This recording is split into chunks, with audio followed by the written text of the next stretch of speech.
Assalamualaikum. I am Taiba and you are watching your own channel Audiovisual Books. With the daily editorial and opinion section, I am here. It's 29th June 2020. Malia Lodhi's article, Tyranny of Power Asymmetry in Daily Dawn. Let's start. Pakistan's foreign policy objectives have been remarkably consistent over the years. They have principally been shaped by its geostrategic location, that of neighborhood, which imposed heavy security burdens on our country. This explains why security concerns give Pakistan's enduring quest for security had such a dominant influence on the evolution of its foreign policy.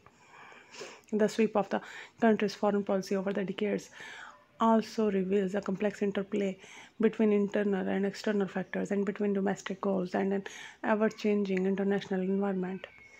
Of course, big power interest in the region had a major impact on policy, intersecting with elite interests to sometimes complicate, if not aggravate, Pakistan's challenges.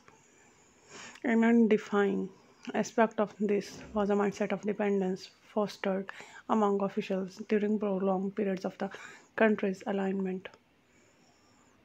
This dependence proved to be habit forming. Reliance on external financial assistance as a consequence of these alignments created a perverse incentive for urgent economic reform and serious domestic resource mobilization. It also encouraged ruling elites to constantly look outside to address financial deficits and other sources of internal vulnerabilities, even see outsiders as catalytic agents to promote development and solve problems at home.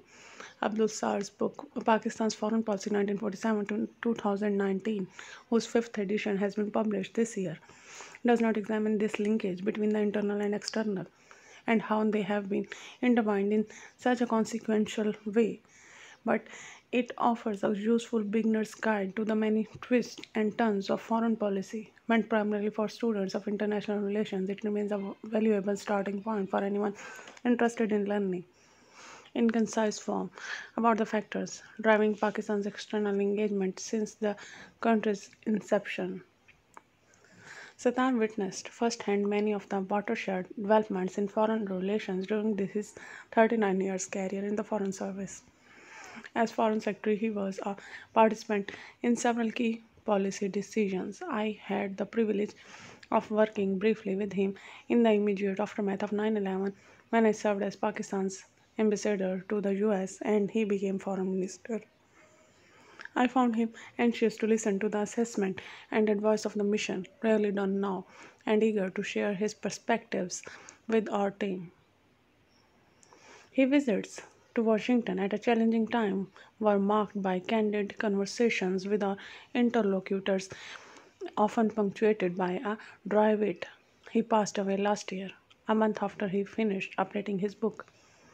Pakistan's, Pakistan came to rely on itself for defense, but financial dependence remains a habit. The central theme of this book is summed up in the foreword by a towering figure in Pakistani diplomacy, Agha Shahi. The tyranny of power disparity in the region was brought painfully home when the country was unable to, by its efforts and those of the UN, to achieve the settlement of disputes after independence. To address this situation, Shahi writes, Pakistan began to look outward for friends and allies to safeguard its independence, to strengthen security, and build the economic sinews of the infant state.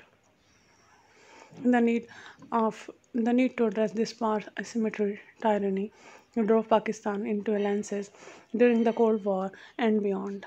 This led until the Cold War ended to a prolonged pursuit of a strategy of external balancing, though Star does not use this expression to describe Pakistan's search for alliances. The cost of alignment with Washington was high, he asserts, and second thoughts arose on the wisdom of this policy. But Pakistan could not afford to abandon this course, aimed as it was to contain the Indian threat in which the US had little interest. But in those early Cold War years, Pakistan, by abjuring a non-aligned policy, lost the support of influential Arab nations and found itself isolated among African Asian countries. Meanwhile, Pakistan sought to engage the US when it became America's most elite ally in efforts to promote a settlement of Kashmir. These attempts were blocked by an intercynate India and its Cold War ally. In 1962, when the Security Council took up the Kashmir issue, India's Foreign Minister Krishna Menon reneged on New Delhi's commitment to hold a plebiscite. The US president then persuaded his Irish counterpart, whose country held the council presidency, to sponsor a resolution recalling past resolutions and that called for a plebiscite. Despite support from 7 members, the resolution was vetoed by the Soviet Union. In reviewing the history of Pakistan's foreign engagements, Star identifies a number of turning points. The first was alliance with Washington and turning away from non-alignment, dictated by the necessity of containing the tyranny of power disparity. The second was the growing strategic relationship with China and of the alliances with the US when it failed to help Pakistan in the 1965 war. The third was the post 1965 turning to the east, distancing from the west. The next turning point came with the 1971 debacle and lesson Pakistan's drew, which dictated the pursuit of the nuclear option.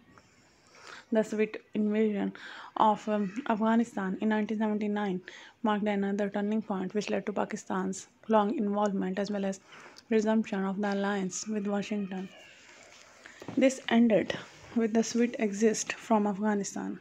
Then came the turning point after 9/11 when Pakistan was dragged into partnership in the war on terror, which Star argues brought more problems than benefits.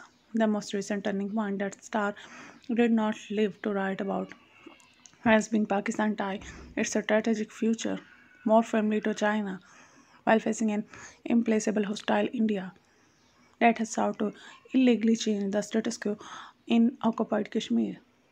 In fact, the country's daunting foreign policy challenges in the present phase call for a more imaginative strategy to navigate a more complex and unsettled multipolar world.